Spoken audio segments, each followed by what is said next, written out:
Bismillahirrahmanirrahim. Question number 82. Which one of the following species has half-filled set of p orbital?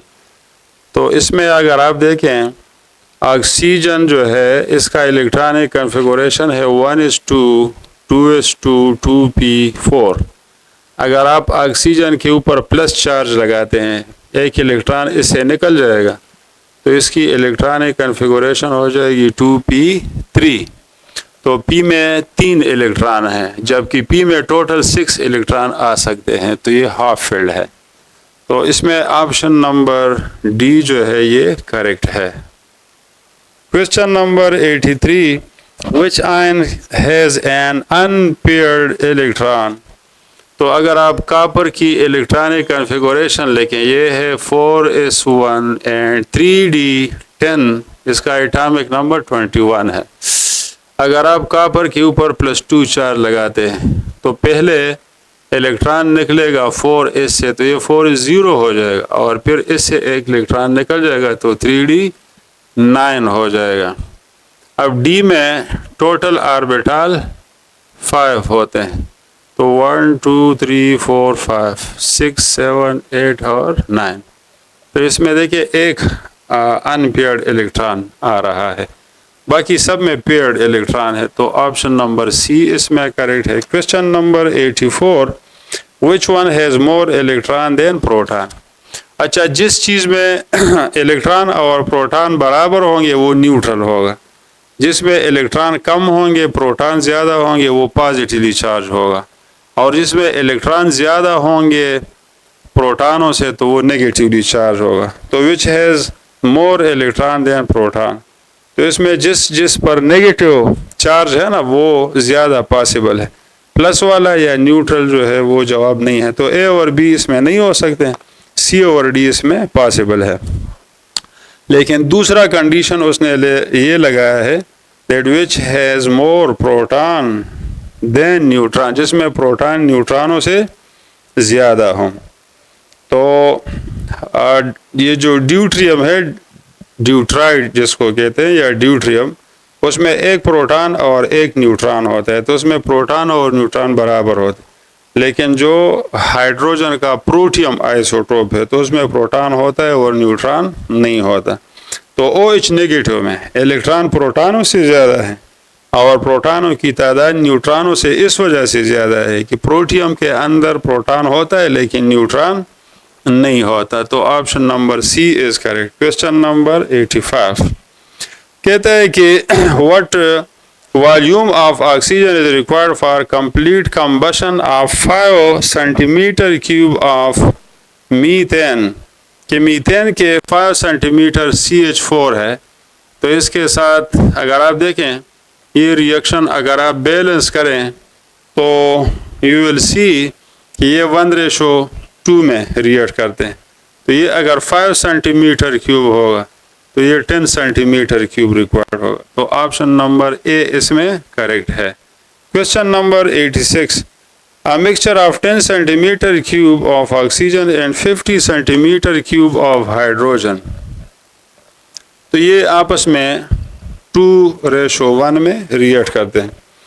अब देखें अगर oxygen 10 centimetre cube है तो फिर हाइड्रोजन कितना रिक्वायर्ड है 20 सेंटीमीटर क्यूब, लेकिन हमारे पास ऑक्सीजन जो है वो 50 सेंटीमीटर क्यूब है।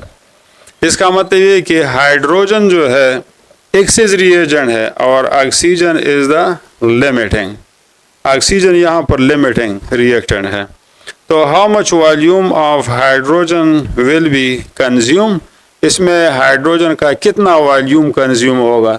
तो ये 10 सेंटीमीटर क्यूब के लिए ये 20 सेंटीमीटर क्यूब रिक्वायर्ड है, तो ऑप्शन नंबर डी इसमें करेक्ट है। Question number 87. Which one of the following compound possesses highest percentage of oxygen? ये Al2O3 है, ये हमारे पास MgO है, ये SiO2 है, ये Na2 है।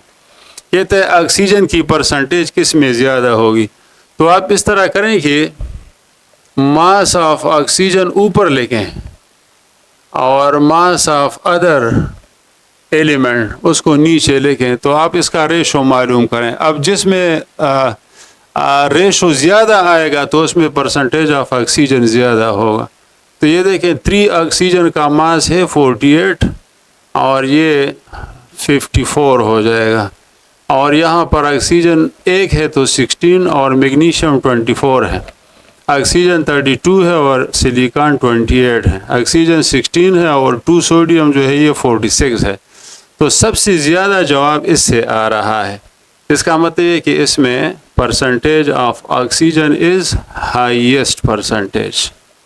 इसमें option number C is correct. Question number 88, in which of the following pairs the molecule have similar shape. तो इसमें डी ऑप्शन करेक्ट है, चूँकि नाइट्रोजन और phosphorus they are in the same group. तो एक लोन पेयर इसके साथ भी है, लोन पेयर इसके साथ भी है और दोनों का पिरामिडल शेप है।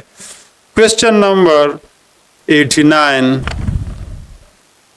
Bond angle is maximum in, ये नाइट्रोजन है, ये फास्फोरस है, आर्सेनिक, ये एक ग्रुप में है, आर्सेनिक है और स्टिबियम है। तो एक ही ग्रुप के जो एलिमेंट हो, नाइट्रोजन, फास्फोरस, आर्सेनिक और स्टिबियम, इनके कंपाउंड्स में जितना आप नीचे जाते हैं ग्रुप में तो बॉन्ड एंगल जो है वो डिक्रीज होगा। तो सबसे ज़्यादा बॉन्ड एंगल अमोनिया में है। Option number A is correct. Question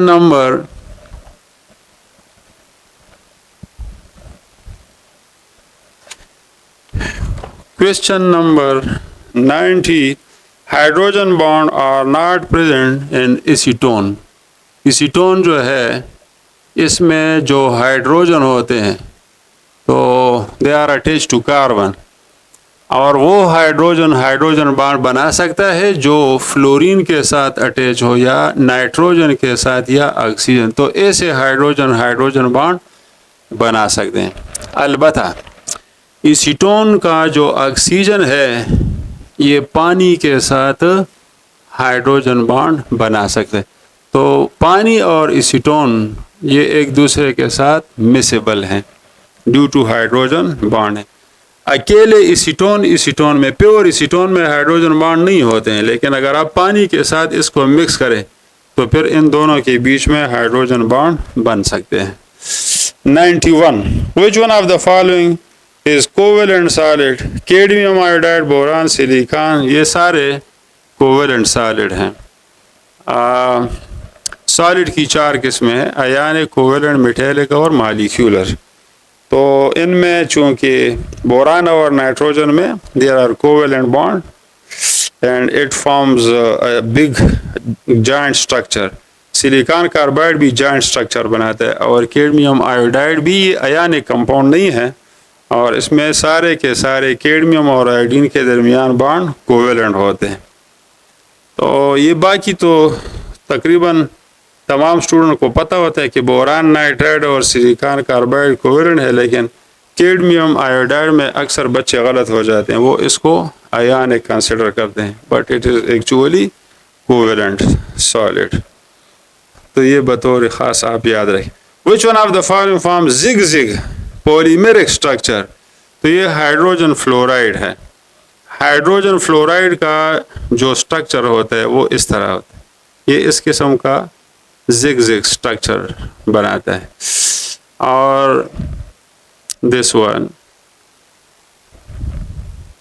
1 2 3 4, और फिर इस तरह यहाँ पर दूसरा HF होगा, इसके दरमियान भी हाइड्रोजन बॉन्ड होता, फिर यहाँ पर HF होगा तो इसके दरमियान HF। तो इस किस्म का जिग स्ट्रक्चर ये बनाता है, और ये असल में 6 मॉलिक्यूल जो है ना HF के, H6F6, इस किस्म का एक हेक्सामेरिक स्ट्रक्चर ये बनाता है। 1 2 3 4 5 एंड 6। ये एंगल तकरीबन, ये वाले एंगल तकरीबन 120 के बराबर होते हैं, ये वाला एंगल। तो HF हेक्सामेरिक स्ट्रक्चर बनाता है और ये इस तरह जिग जिग स्ट्रक्चर बनाता है, यानी सीधा स्ट्रक्चर नहीं बनाता।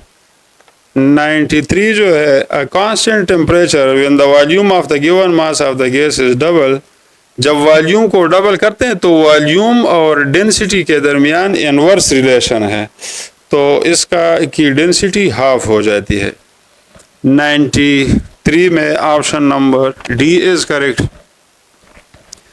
क्वेश्चन नंबर नेक्स्ट जो है, question number 94,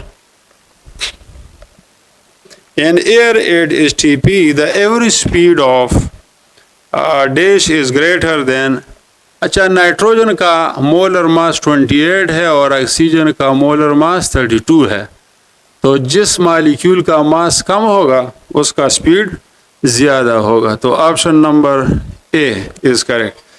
question number 95, the rate of evaporation of gasoline, gasoline कहते हैं पेट्रोल को, कहता है पेट्रोल जल्दी इवापोरेट होता है इथाइल अल्कोहल के मुकाबले में। इसकी वजह यह है कि गैसोलीन में हाइड्रोजन बॉन्ड नहीं होते हैं और इसमें सिर्फ लंदन फोर्सेस होती हैं, तो ये इस वजह से ज़्यादा वोलेटाइल है। 96, vapour pressure of methyl alcohol at room temperature, methyl alcohol का बॉइलिंग पॉइंट पानी से कम है, ग्लिसरीन से, एसिटिक एसिड से भी कम है, तो इन तीनों से वेपर प्रेशर ऑफ अल्कोहल ज़्यादा होगा, लेकिन ईथर के मुकाबले में अल्कोहल का वेपर प्रेशर कम होगा। वजह यह है कि ईथर के अंदर हाइड्रोजन बॉन्ड नहीं होते हैं, तो ether is more volatile and it form more vapours. 97, choose the correct statement.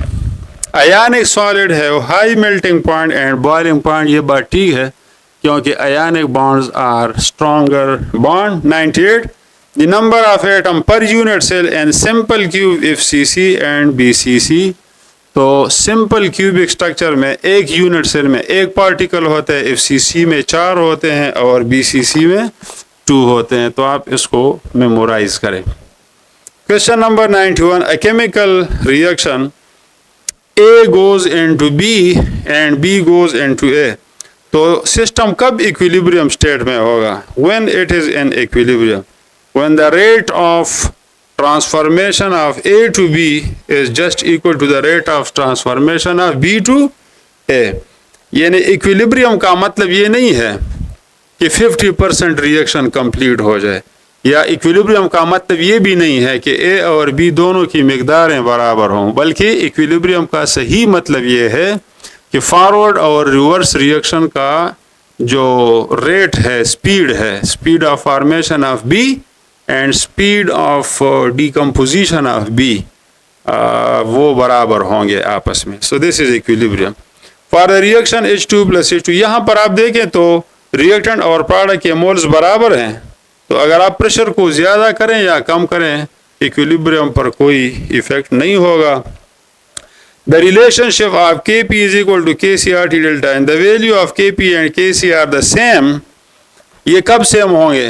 When delta N is equal to 0, यानी जब रिएक्टेंट और प्रोडक्ट के मोल बराबर होंगे, तो देखिए Kp is equal to KC and to RT raise to the power delta N, Kp is equal to KC and to RT raise to the power 0, तो Kp is equal to KC हो जाएगा क्योंकि anything raise to the power 0 is 1। तो ये कब Kp और KC बराबर होंगे? जब डेल्टा N 0 के बराबर हो। डेल्टा N 0 के बराबर का मतलब ये है कि प्रोडक्ट और रिएक्टेंट के मोल आपस में जब बराबर हों। क्वेश्चन नंबर 102, अच्छा अगर हम टेम्परेचर को 10 डिग्री राइज करें तो रेट ऑफ रिएक्शन जो है वो डबल हो जाता है। तो ये क्यों डबल हो जाता है? क्योंकि नंबर ऑफ इफेक्टिव कोलिजन वो ज़्यादा हो जाता है। इफेक्टिव कोलिजन उस कोलिजन को कहते हैं कि जिस कोलिजन में मालिक्यूलों की काइनेटिक एनर्जी एक्टिवेशन एनर्जी से ज़्यादा हो, और ऐसा कोलिजन फ्रूटफुल कोलिजन भी कहलाता है, यानी जिस कोलिजन के नतीजे में आपके साथ प्रोडक्ट बनता हो, दैट इज़ फ्रूटफुल कोलिजन। अच्छा अगर आप dx बाई dt कहते हैं रेट ऑफ रिएक्शन को, रेट ऑफ रिएक्शन कहता है कि अगर आप इसको प्लॉट करें कंसंट्रेशन के साथ, यानी कंसंट्रेशन हम ज़्यादा करते हैं तो रेट भी ज़्यादा होते हैं, तो we get a straight line. तो जब कंसंट्रेशन और इसके दरमियान स्ट्रेट लाइन बनता है, इसका मतलब है कि कंसंट्रेशन डबल होने से रेट डबल हो रहा है, तो फिर इस किस्म के रिएक्शन को फर्स्ट ऑर्डर रिएक्शन कहा जाता है। Rate is directly proportional to the concentration of the reactant raised to the power 1. So this power is called order of reaction. 104. Which one of the following is amphoteric? Aluminium, beryllium, lead, ये सारे के सारे amphoteric oxide है। amphoteric का मतलब होता है those oxide which have acidic as well as basic properties. Beryllium chloride is covalent but magnesium chloride is आयनिक।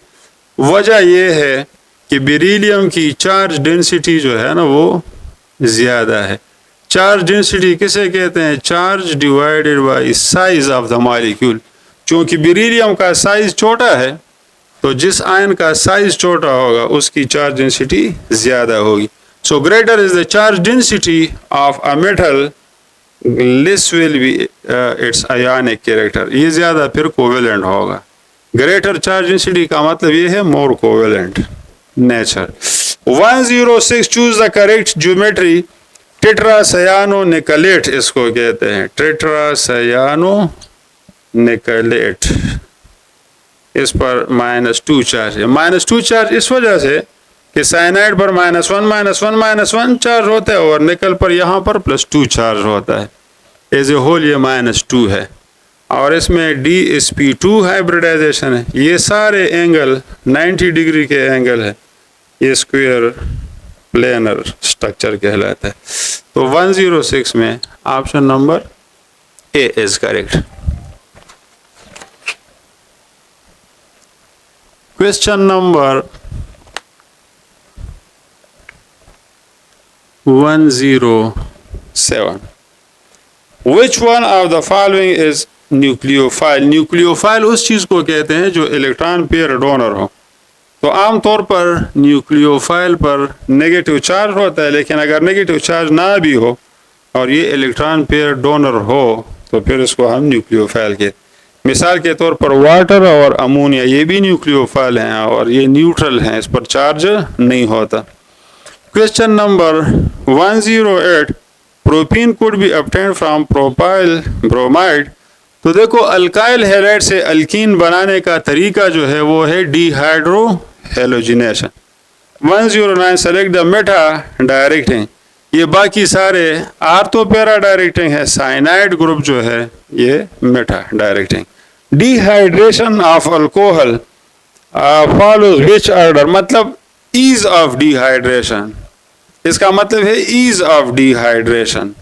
तो वो टर्शरी अल्कोहल आसानी से डिहाइड्रेट होता है, सेकेंडरी से और सेकेंडरी आसानी से dehydrate. Which of the following is Lucas reagent? Lucas reagent hydrochloric acid और जिंक क्लोराइड के मिक्सचर को कहते हैं। इसमें हम कंसंट्रेटेड हाइड्रोक्लोरिक एसिड लेते हैं। 112. A compound X react with excess of bromine water and form a white precipitate. तो ये फिनोल है। फिनोल के साथ अगर आप ज़्यादा मकदार में ब्रोमीन का एक्वियस सोल्यूशन मिलाएं तो इसमें 2,4,6 ट्राइब्रोमोफिनोल बनता है and it gives a white precipitate. तो ऑप्शन नंबर सी इसमें करेक्ट है। 113. Correct order of acidity. ये इंपॉर्टेंट क्वेश्चन है। Phenol is more acidic then water and water is more acidic then alcohol. और कार्बोक्सिलिक एसिड भी अगर शामिल हो जाए इसमें तो कार्बोक्सिलिक एसिड फिनोल से भी फिर स्ट्रॉन्गर एसिड होता है।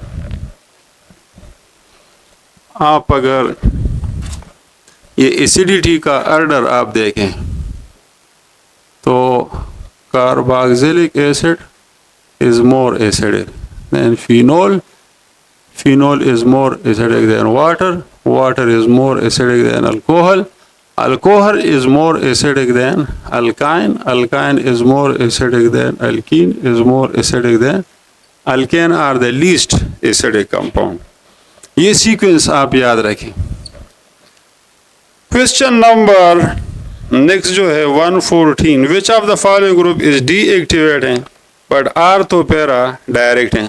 आमतौर पर ये देखने में आया है कि जो ग्रुप आर्थोपेरा डायरेक्टिंग होता है तो वो एक्टिवेटिंग ग्रुप होता है, लेकिन हेलोजन जो है दे आर डीएक्टिवेटिंग। तो ये एक एक्सेप्शनल केस है और आमतौर पर पूछा जाता है। All ortho para directing groups they are activating groups except the halogens। ये बड़ा इंपॉर्टेंट टॉपिक पॉइंट है। हेलोजन जो है ना, हेलोजन एक्स यानी fluorine, chlorine, bromine etcetera, they are deactivating and they are ortho para directing group. तो आमतौर पर बेटा ये जो एक्सेप्शनल चीजें होती हैं तो वो पेपर में ज्यादा पूछी जाती है। जिस तरह ये एक्सेप्शनल केस है कि बाकी आर्थोपेरा जो है वो एक्टिवेटिंग ग्रुप हैं और हेलोजन डीएक्टिवेट। तो एक्सेप्शनल केसेस जहां जहां पर भी होंगी वहां वहां पर वो ज्यादा इंपॉर्टेंट होंगी। Ethyl alcohol और phenol can be distinguished from what? देखो, alcohol does not react with bromine water but phenol form white precipitate reaction of ferric chloride। Alcohol जो है वो फेरिक क्लोराइड के साथ रिएक्शन नहीं करता। Alcohol and ferric chloride they don't react with one another, there is no reaction. लेकिन phenol जो है वो फेरिक क्लोराइड के साथ वायलेट कलर देता है। इसी तरह अल्कोहल यानी इथाइल अल्कोहल ये आयोडोफॉर्म बना सकता है लेकिन फिनोल नहीं बनाता है। तो these all of these reagents are used to differentiate between them। In elimination reaction potassium hydroxide is used OH alcoholic potassium hydroxide और ये यहाँ पर बतौर बेस काम करता है 116 117 which is best leaving group. Iodide सबसे अच्छा न्यूक्लियोफाइल भी है, अच्छा लीविंग ग्रुप भी है। ये बड़ा इंपॉर्टेंट है तो ये याद रखें कि अमॉन्ग द हेलोजन जो है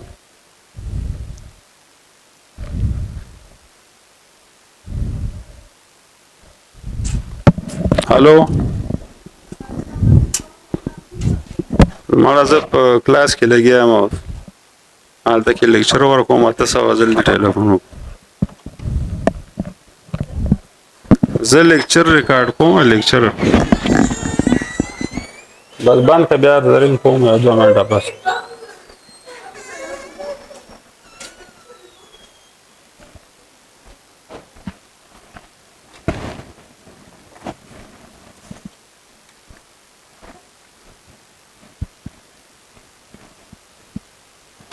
अच्छा, तो ये जो हेलाइड आयन होते हैं ये न्यूक्लियोफिलिसिटी अगर आप देखें तो iodide stronger nucleophile than bromide than chloride and then fluoride. अगर आप बेसिसिटी देखते हैं तो fluoride is stronger base than chloride than bromide than iodide. और आप अगर रिड्यूसिंग पावर देखते हैं तो iodide is best reducing agent than bromide than chloride and then fluoride. तो ये सारे जो है ये इंपॉर्टेंट है, इन चीज़ों को आप याद रखें। इनमें से कोई एक क्वेश्चन आ सकता है। 118 an acidic acid undergo carboxylic acid जब लिथियम एल्यूमिनियम हाइड्राइड के साथ हम रिड्यूस करते हैं तो इसे प्राइमरी अल्कोहल बनेगा। तो एसिटिक एसिड में 2 कार्बन है तो इसे 2 कार्बन वाला अल्कोहल यानी इथाइल अल्कोहल बनेगा। 119 इथेन नाइट्राइल, इथेन नाइट्राइल कहते हैं इस कंपाउंड को। इसके साथ अगर आप ग्रिग्नार्ड रिएजेंट मिलाते हैं तो इसे कीटोन बनेगा। ये आपके बुक में कार्बोक्सिलिक एसिड में आखिरी टॉपिक है 119 में सी, एसीटोन बनेगा इस प्रोसेस में। 120 which one of the following metal is heavier than water. देखो अल्कली मेटल पानी से लाइटर होते हैं, लेकिन रुबीडियम, सीजियम और फ्रांसियम ये हेवियर होते हैं। बाकी अल्कली मेटल लिथियम, सोडियम और potassium they are less denser than water. Ester can be prepared, ये एसिड हैलाइड से भी बनाए जा सकते हैं और एसिड एमाइड से भी बनाए जा सकते हैं, क्योंकि esters are less reactive than anhydride and acid halides. Acetaldehyde on reaction with ethyl magnesium तो इसे सेकेंडरी ब्यूटाइल अल्कोहल बनेगा। देखो ग्रिग्नार्ड रिएजेंट और कीटोन ये सेकेंडरी अल्कोहल बनाते हैं। चूंकि एसिटल्डिहाइड में 2 कार्बन है और इथाइल मैग्नीशियम ब्रोमाइड में भी 2 कार्बन है, तो इसे जो अल्कोहल बनेगा वो 4 कार्बन वाला अल्कोहल होगा and that will be butyl alcohol. 123 which of the following will react with sodium metal and form hydrogen gas। तो ये एसिडिक एसिड है। बाकी एसीटोन, एसिटल्डिहाइड ये उसके साथ मेटल के साथ रिएक्ट नहीं करते हैं। 124 अ कंपाउंड तो ये ब्यूटानोल है। इसको जब हम ऑक्सीडाइज करेंगे तो इससे ब्यूटानॉल बन जाएगा, यानी ब्यूटाइल अल्कोहल की ऑक्सीडेशन से ब्यूटानॉल बनता है। तो इस प्रोसेस में इससे 2 हाइड्रोजन निकल जाते हैं, ब्यूटानॉल से 2 हाइड्रोजन निकल जाते हैं और ये एक ऑक्सीजन ऑक्सीडाइजिंग एजेंट इसको देता है। तो -H2 और O और साथ मिलाता है तो ये वाटर बनाता है। ये हमारे पास ब्यूटाइल अल्कोहल है।